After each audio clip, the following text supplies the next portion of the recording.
Si vous partez en voyage, ne partez pas sans cyberprécaution. C'est notre maître mot du jour, le maître mot de notre talk. Et en voyage ou à l'hôtel, dans les lieux touristiques, de transport ou alors en transit, évidemment, les chances d'être piraté, volé de façon virtuelle sont toutes aussi fortes. Alors pour en parler, pour se préparer à toute éventualité et relâcher vraiment la pression, on a avec nous en plateau des experts. D'abord, Benoît Grunenwald, expert en cybersécurité chez E7 France et Afrique francophone. Bonjour, bienvenue sur le plateau. Bonjour. Et puis on a avec nous également à distance Jérôme Billois, expert en cybersécurité chez Wavestone. Bonjour.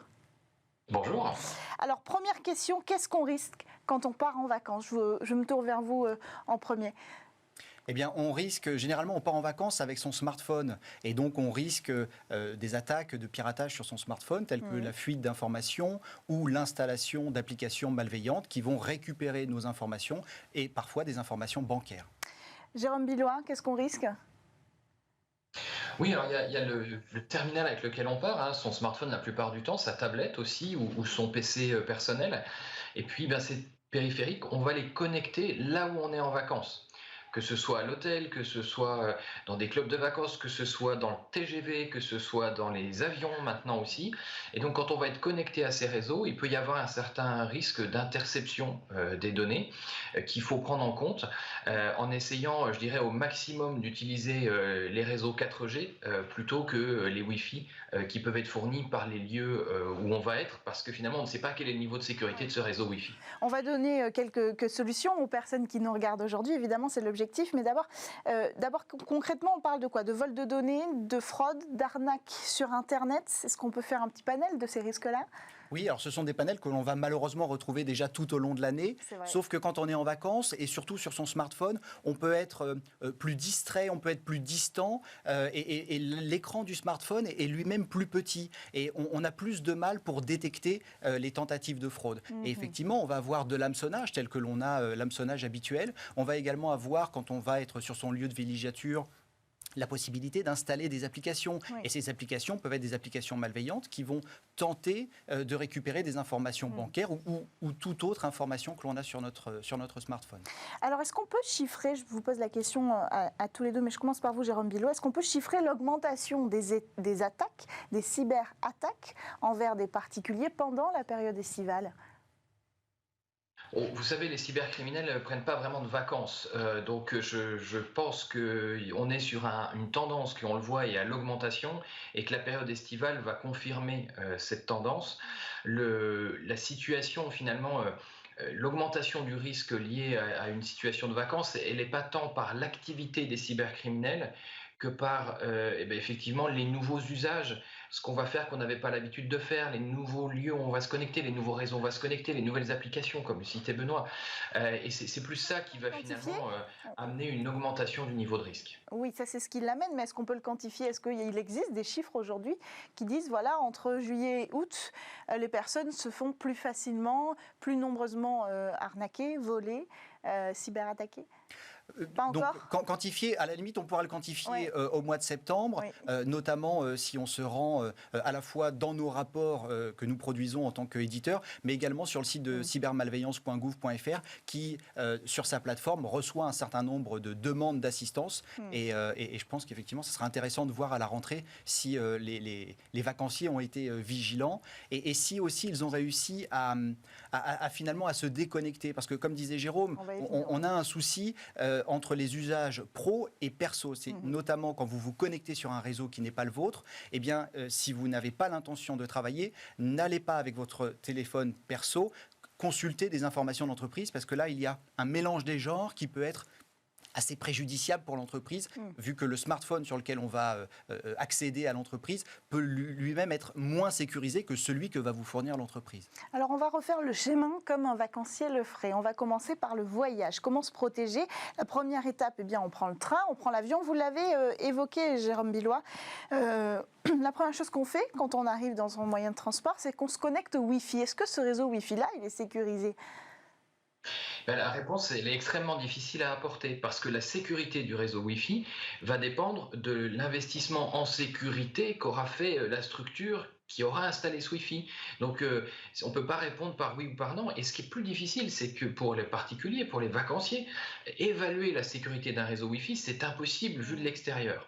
Donc, c'est pour ça que dans ces situations de mobilité, dans les transports ou sur les lieux de villégiature, la meilleure des recommandations, c'est finalement d'utiliser la 4G, voire la 5G pour ceux qui en sont dotés aujourd'hui, parce qu'on est sur un réseau qui, lui, est géré par un opérateur avec des technologies qui, par défaut, exposent moins à des risques d'interception. Et comment on pourrait se protéger si on est obligé? Parce que c'est assez rare quand même dans le train qu'on capte la 4G ou la 5G, il faut quand même le rappeler. Idem pour l'avion. Alors comment on fait si on veut y remédier? Alors bon, de toute façon, effectivement, dans l'avion aujourd'hui, les capacités de connexion et les coûts font que c'est pas forcément une bonne idée sur le fond de s'y connecter. Mais sinon, on peut utiliser ce qu'on appelle des VPN, donc qui sont des systèmes qui vont établir un tunnel sécurisé, si vous voulez, entre votre téléphone, votre ordinateur ou votre tablette, et puis le fournisseur de cette solution qui va permettre justement d'éviter les risques d'interception des communications sur les différents réseaux Wi-Fi ou autres qui peuvent être utilisés. Donc voilà, ça c'est une bonne pratique à avoir en tête. Alors, une fois qu'on est arrivé, on sort du train, on sort de l'avion, on rejoint le lieu de villégiature. Vous en parliez aussi tout à l'heure, l'hôtel, pour premier exemple. Benoît Grunemwald, est-ce que là encore, on a un moyen de s'assurer de la sécurité des réseaux qu'on va rejoindre une fois qu'on arrive dans la chambre d'hôtel ? Alors, comme le disait très justement Jérôme, non, il est impossible de s'assurer de la sécurité. Toujours. La recommandation, c'est effectivement d'utiliser un VPN. Dans son hôtel, on a peut-être plus la possibilité d'utiliser 4G ou 5G. Oui. Et sinon, il faut surtout faire attention aux possibilités offertes par les cybercriminels lorsque l'on se connecte au réseau. Notamment, on peut avoir des faux points d'accès. Souvent, quand il y a écrit gratuit, déjà, quand il y a écrit gratuit, on sait que ça peut être un problème. Et puis ensuite, on sait aussi que quand on se connecte au réseau, la plupart du temps, on est connectés tous ensemble. Et donc, notre voisin de chambre, notre voisin de vacances va lui aussi être connecté, tout comme peut l'être un pirate ou une personne qui voudrait nous faire passer des publicités. Alors, on ne va pas forcément se faire pirater son smartphone en tant que tel, mais on peut avoir des publicités malveillantes qui vont nous emmener vers des endroits où on ne devrait pas aller. Et tout ça va être favorisé par l'accès à ce réseau dans l'hôtel? Complètement, parce qu'à partir du moment où on communique avec un site internet et que celui-ci est fait par le biais du réseau non sécurisé ou peu sécurisé, eh bien, ce qui se passe dessus peut être modifié par des personnes malveillantes. Alors, une fois qu'on est dans sa chambre d'hôtel, on parle de déconnexion, mais on ne peut pas nier le fait que la plupart des gens veulent, par exemple, continuer à suivre leurs séries préférées. Pour ça, elles vont sur des plateformes de streaming. Est-ce que l'accès à ces plateformes de streaming, depuis, par exemple, un pays étranger, sinon la question se pose assez peu, peut constituer un risque? C'est à ce moment-là aussi qu'on cherche des solutions un petit peu dans tous les sens, qu'on tente d'accéder à la version française de son compte de plateforme en streaming, qu'on va essayer de se dépatouiller peut-être avec des VPN. Est-ce que là, ça constitue encore un risque de chercher des nouvelles solutions pour à tout prix regarder sa série? Alors, le fait de rechercher des nouvelles solutions ne constitue pas en soi un risque. Par contre, aller sur des sites qui proposent des contenus illicites, bien souvent, ces sites-là, pour vivre, proposent des publicités qui sont pas forcément malveillantes, bien qu'il y en ait, mais qui sont surtout très intrusives, qui peuvent installer des logiciels complémentaires qui vont eux-mêmes vous pousser de la publicité, voire des logiciels espions pour aller encore plus loin dans la publicité ciblée. Donc, le problème, il est encore une fois que généralement sur son smartphone ou sa tablette, on a moins de possibilités et de contrôle pour être en sécurité. Donc, je dirais qu'il faut quand même éviter d'aller déjà sur des sites illégaux. Et nos plateformes à nous? Alors, par contre, une plateforme tout à fait conventionnelle pour laquelle vous payez, vous pouvez y aller. Après, il faut vérifier si celle-ci accepte les connexions en VPN, ce qui n'est pas forcément le cas. C'est vrai, Jérôme Billois, en général, la solution, c'est la connexion en VPN pour avoir toujours accès à sa plateforme depuis l'étranger. Ça fonctionne ? Oui, c'est la solution parce que ça permet finalement de changer virtuellement de pays parce que entre votre téléphone et le VPN, vous pouvez faire que l'atterrissage du VPN se fasse quasiment dans n'importe quel pays dans le monde. Vous pouvez faire comme si vous étiez connecté aux États-Unis, en France, en Russie, n'importe où dans le monde. La difficulté, c'est que c'est aussi utilisé, on va dire, illégalement pour accéder à des contenus auxquels on n'a pas le droit d'accéder dans le pays dans lequel on est. Donc tous les fournisseurs de plateformes de de vidéos, de streaming, etc., luttent aussi contre les VPN. Donc là, on a un peu une balance entre quelque chose qui normalement sécurise plus, mais qui permet de pirater un peu aussi, et quelque chose que les plateformes n'aiment pas. Donc voilà, c'est à tester. Il y a aujourd'hui quand même des certains nombres de tolérances à l'échelle européenne qui peuvent permettre sur certaines plateformes, si on est en Europe, d'accéder au contenu français, ainsi de suite. Mais c'est vrai que c'est pas simple au quotidien aujourd'hui. Et je pense que ce serait bien d'avoir une réflexion à l'échelle au moins européenne sur ces contenus.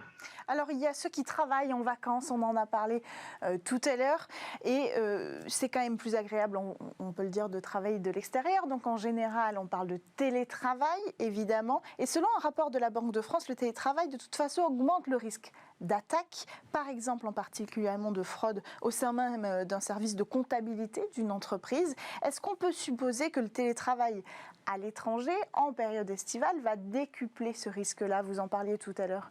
Alors, d'une manière générale, effectivement, le télétravail augmente la surface d'attaque, donc nos vulnérabilités face à l'extérieur.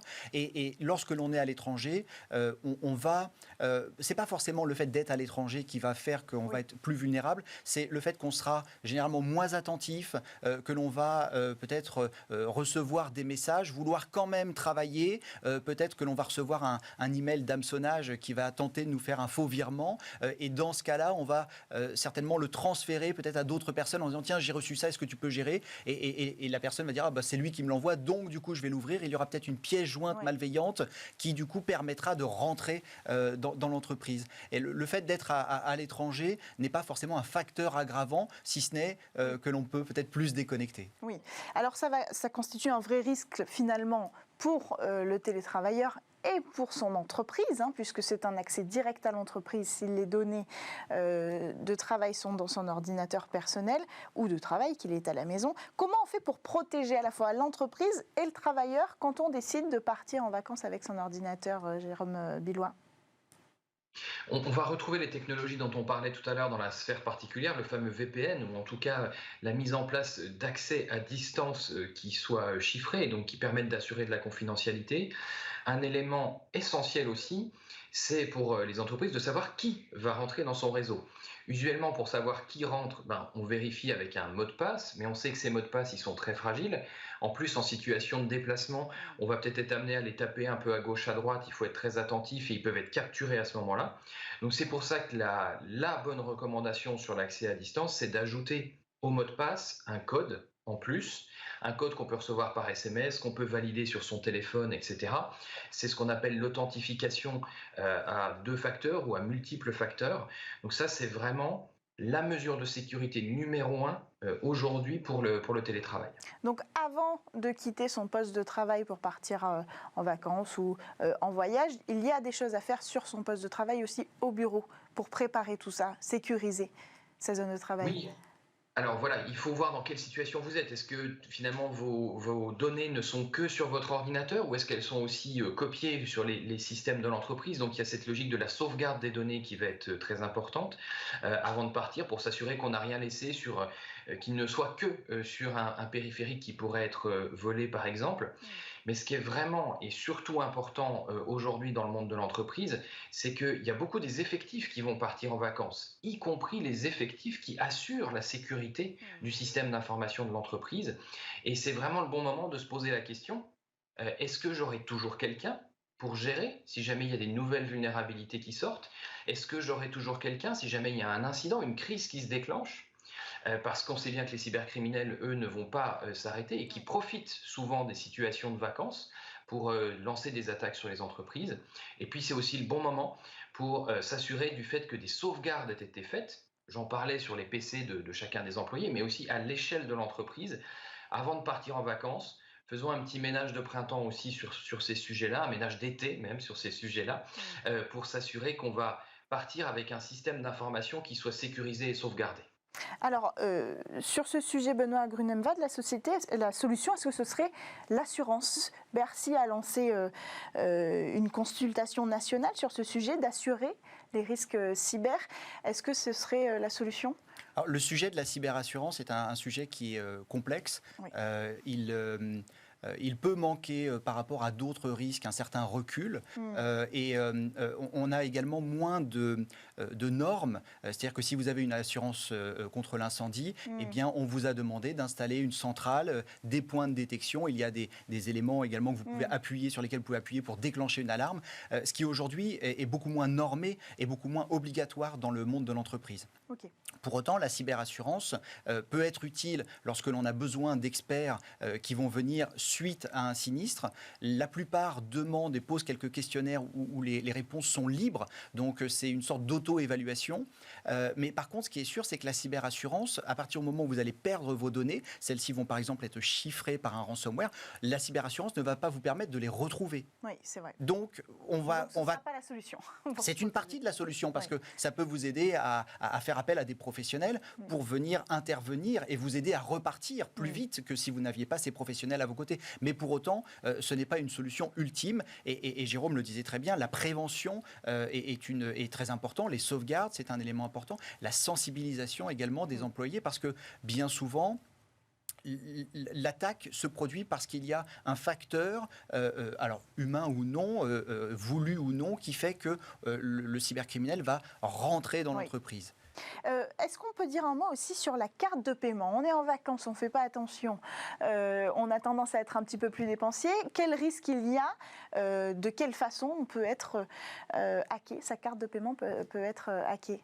Alors, il y a deux éléments sur la carte de paiement. Il y a à la fois la fraude de type NFC, donc le paiement sans contact, il faut être vigilant. Et puis ensuite, il y a les achats que l'on va faire en ligne. Et là, encore une fois, je dirais que la vigilance est de mise parce qu'on peut se retrouver soit sur des réseaux qui vont tenter d'exfiltrer nos informations, soit sur des applications qui elles-mêmes vont tenter de prendre nos informations bancaires. On le voit notamment sur les smartphones Android, c'est assez répandu, les chevaux de Troie bancaires.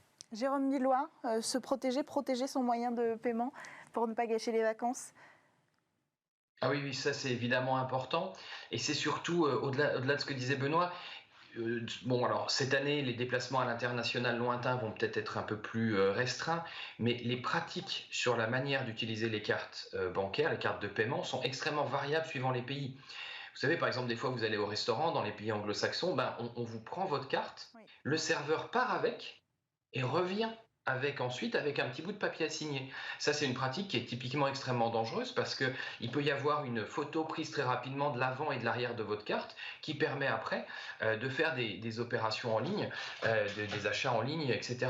Donc voilà, ce qu'il faut voir, c'est que sa carte de paiement, il faut faire attention à où on va l'utiliser numériquement, mais il faut aussi faire attention à qui on la donne et où on l'utilise physiquement dans le monde réel. Merci à tous les deux d'être venus sur le plateau de Smart Tech pour nous présenter ces solutions, ces moyens pour se préparer à partir en vacances en toute cybersécurité. Merci à vous Benoît Grunemwald, expert cybersécurité chez E7 France et Afrique francophone, et à vous Jérôme Billois, expert en cybersécurité chez Wavestone. On enchaîne quant à nous avec notre rendez-vous.